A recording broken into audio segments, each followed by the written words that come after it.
Welcome to part 1 of Gordon's N-Scale Railroad Concept to Reality. When I was in my early 30s, I'm almost 68, I had an HO plan that ran 26 switches, and it was a nightmare to operate as I switched block to block, train to train. It really kept me on edge, and I could barely run 2 trains at one time. I vowed that someday in the future, when I had room and time, I would make a larger layout where I could run the trains comfortably. Little did I know that the technology has changed so much since those days of DC operation that now we have DCC, which stands for Digital Command and Control. It's a completely different system than the old 12 volt DC systems that we grew up on.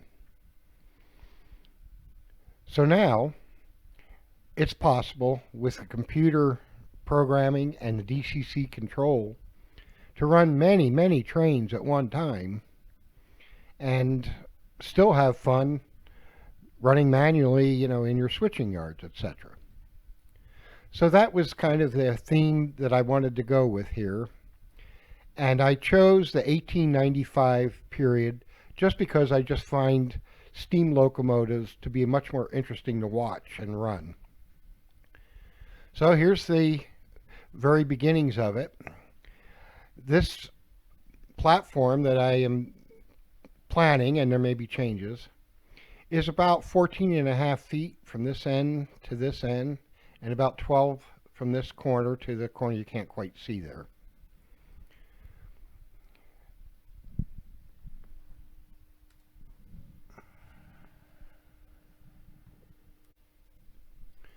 The basic design is at 2 levels. The lower level, which will be out of sight during much of the run, is what I call eastbound. That would be going in a clockwise direction, starting back here at the level below this track here. This is the upper level. Anyway, it will start there and it runs over here, comes back around, and then back around here, and that would be an uninterrupted run. The upper level is accessible only from a westbound direction. So we have 2 loops here. We have basically a turning loop on this main track so that we can come back underneath out of view. You can see a light outline here, and then it comes back through and it returns on itself. So now we turn an eastbound train into a westbound train. The westbound train can now enter this upper level loop starting here at the lower level here, and it'll come up here and just goes up here and up the incline over a bridge, and then it's basically just a great big west to east loop.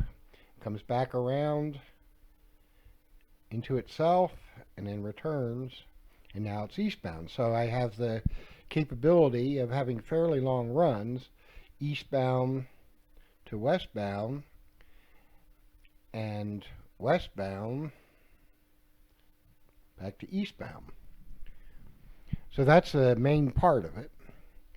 I did all of this design on a program called SCARM, which simply stands for Simple Computer Aided Railroad Modeling.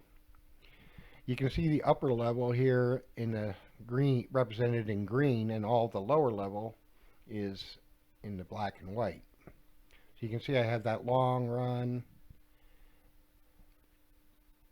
That's pretty, you can run uninterrupted. So I could run 2 or 3 trains just on that section alone, and then more trains, because this is a long loop and I got the inner loop, so there's all kinds of functions, and you'll see that later when we get to the next part where I describe DCC, how it works, and the control system that I'm going to use.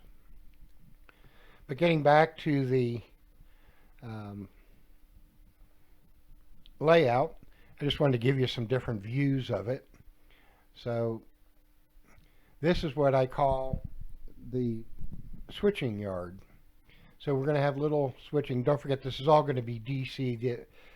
All you have in SCARM is diesel, but this will be the switching yard. And this is the part that I will mostly operate manually. I can still have scheduled trains come in to the yard, drop off, then we can disassemble and reassemble for ingoing and outgoing trains. And you can see that it comes back around and goes back on itself.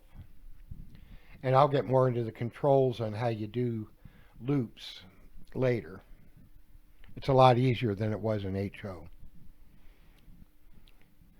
And so then next, so this is looking at from the south to the north, and this is the upper level that you're mostly seeing. Here's the lower level coming from underneath the table there.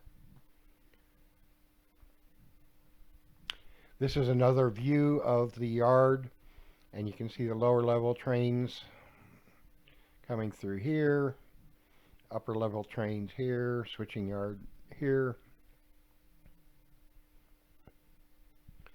Another view with kind of more of a wire view so you can see some of the underlying track.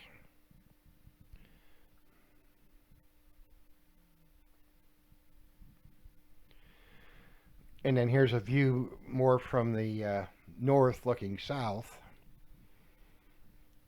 You can see I have a warehouse here that's going to accept cars for unloading.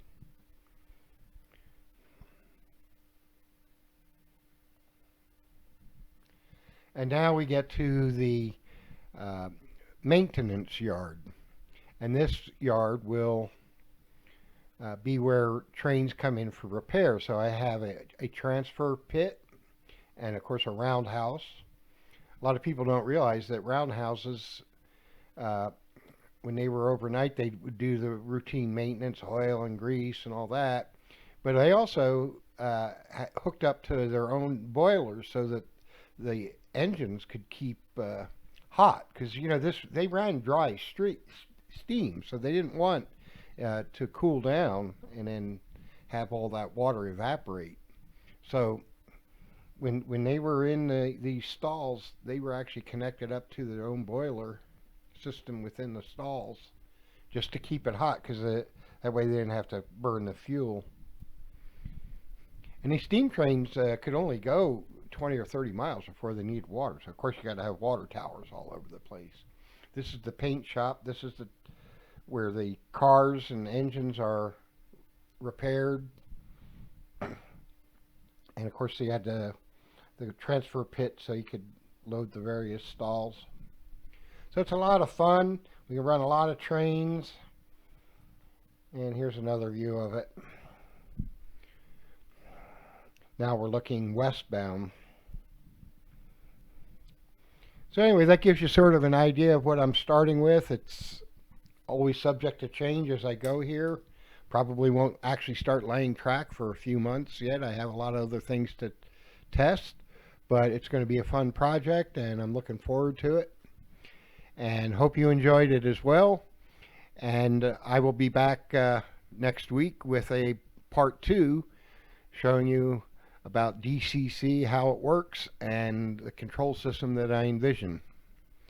All right, take care. Great fun.